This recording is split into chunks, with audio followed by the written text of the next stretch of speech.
Is he someone you're interested in or no? Well, if you go back, you got to do your homework. Look on the internet. I think he was doing a sit down on a podcast one time, and he talked about it. He said, I don't want to do an exhibition against Floyd Mayweather. Yeah, I mean a little bit. Yeah, like there was a point where I was just like, okay, he's not really engaging back.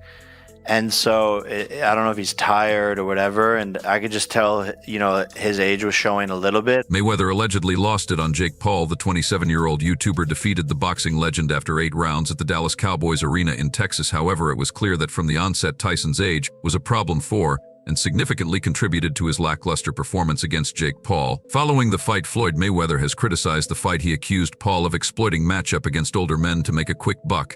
But once he fights a real fighter, it's going to be bad. Have you been impressed? But one thing I like about him, one thing I do like about him, he's selling it. He's selling it, and he's making good money, and he's entertaining. I like it.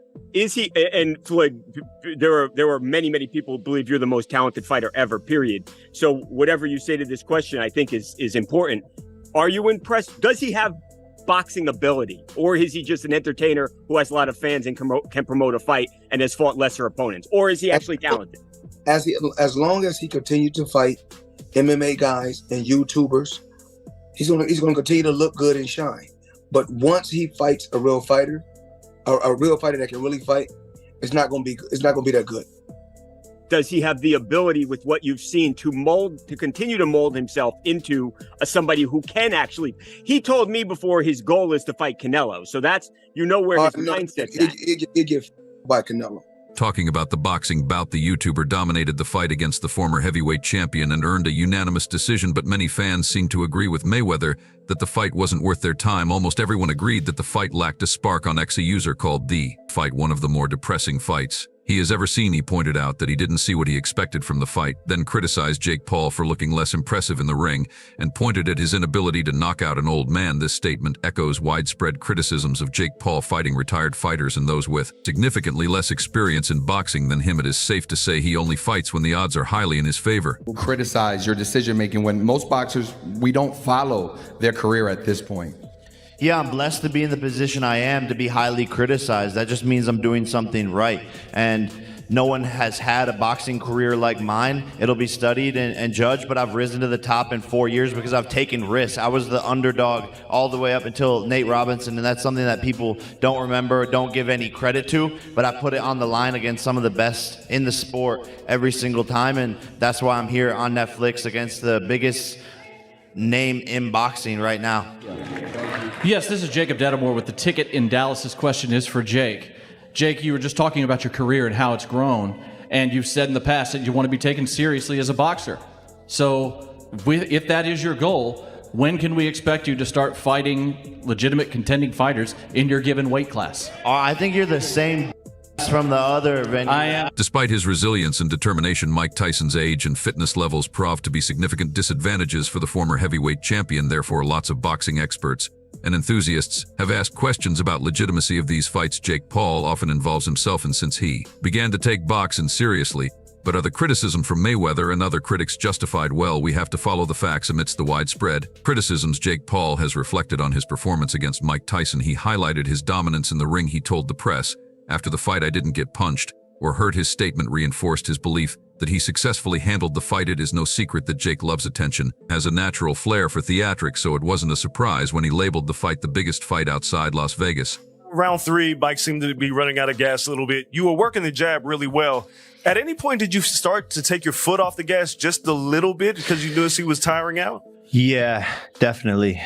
Definitely a bit. I wanted to give the fans a show, but I didn't want to hurt someone that didn't need to be hurt. Did you feel Mike's power at all? No. He hit you with one, and you gave him the tongue. I only because the crowd got turned up, but it didn't actually hurt. But I mean, no one's punches have really hurt. I got buzzed a little bit against Tommy Fury, but that's about it.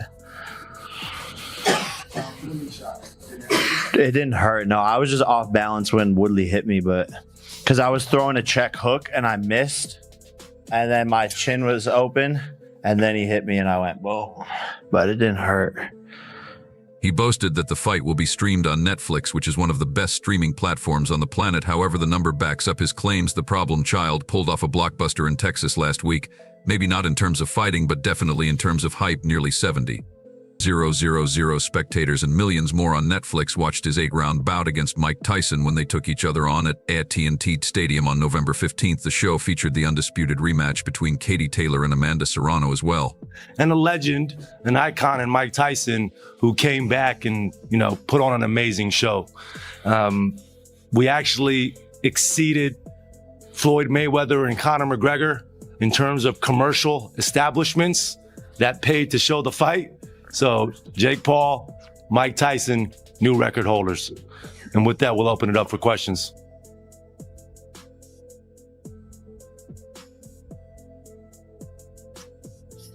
Hey, Jake. Andreas from ESPN. Can you talk about the opening minutes when you see Mike cross the ring from you? He's giving his peekaboo style. He's coming forward. What were your initial thoughts? Because it seems surreal that you got in the ring with Mike Tyson. Yeah, I was just so prepared. I've gone through the moment so many times in my head and meditation and stuff like that. So it didn't faze me. And I just felt at home just because I'm on the path of riding my destiny. And when you're really close to God and on the path of your destiny, you just feel everything so much more and you just know what's going to happen ahead of time. It was a significant moment in the history of sports marketing, and the former YouTuber was at the center of it. Additionally, Jake flaunted the monetary success of the fight, claiming he made over $18 million, while his declarations showed his incredible marketing ability. It supported the claim that Jake Paul focuses on financial gains over competitive boxing. His choice to prioritize revenue and market visibility overshadowed the concerns of most boxing fans, especially those who believe in the sanctity of boxing as a competitive sport. And that violence war thing between us, after he slapped me, I wanted to, be aggressive and take him down and knock him out and all that stuff. But that kind of went away as the rounds went on. I truly, truly believe in my skills and my ability and my power.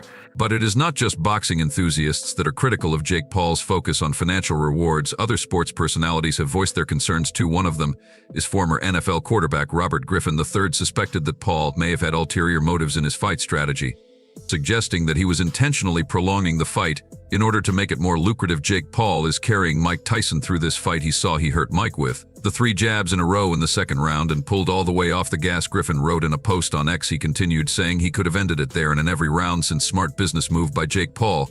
Gives all his sponsors more airtime. Interestingly, Paul appeared to confirm at least some of Griffin's suspicions. Speaking to reporters after the fight, Paul was asked if he intentionally backed off in the later rounds, and he confirmed that he did, fearful that he might hurt the 58-year-old. Yeah, definitely bit. Paul said, I wanted to give the fans a show, but I didn't want to hurt him. UFC legend Conor McGregor was not left in the list of sports personalities that seemingly have a problem with Jake Paul's way of organizing fights. For those that don't know, Jake Paul called out McGregor as a potential opponent in the ring. However, the UFC legend's response was shocking, as it was funny. Paul sent in an online message to McGregor on Saturday, but let's run it in MMA just like how it used to be done, but you won't. McGregor responded shortly thereafter via an X post that has since been deleted. Nikisa already rang me, lad. It's this guy next for you. McGregor responded with a picture of U.S. Senator Mitch McConnell of Kentucky, who is 82 years old. Good luck, pal. McGregor already made one prominent foray into the boxing world. Surprisingly, he fought Floyd Mayweather, a former champion, across multiple weight divisions. Back in 2017, Mayweather bested McGregor by TO in the 10th round of that bout.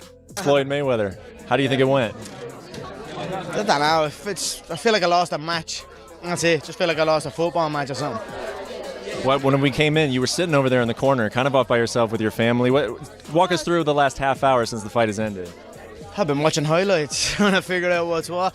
I think I smoked him in the early rounds. I thought I was pretty handily whooping him in the early rounds, and then he changed his style. He put his hands up and came down low, put his forehead on the chest, and started getting to work. And I wasn't prepared. I didn't anticipate that. You know what I mean? I had him like that the whole camp, or even like that at a distance. But he completely changed his style and he came forward, so it threw me off. And he was composing there. I wasted my shots on the gloves. It was just a composure issue. I don't feel from a skill level. I felt all right in there. I felt like it was very close. I get that wobbly stage. I check me fights when it gets into the deep waters. There's a time in it, or in that middle stage or something.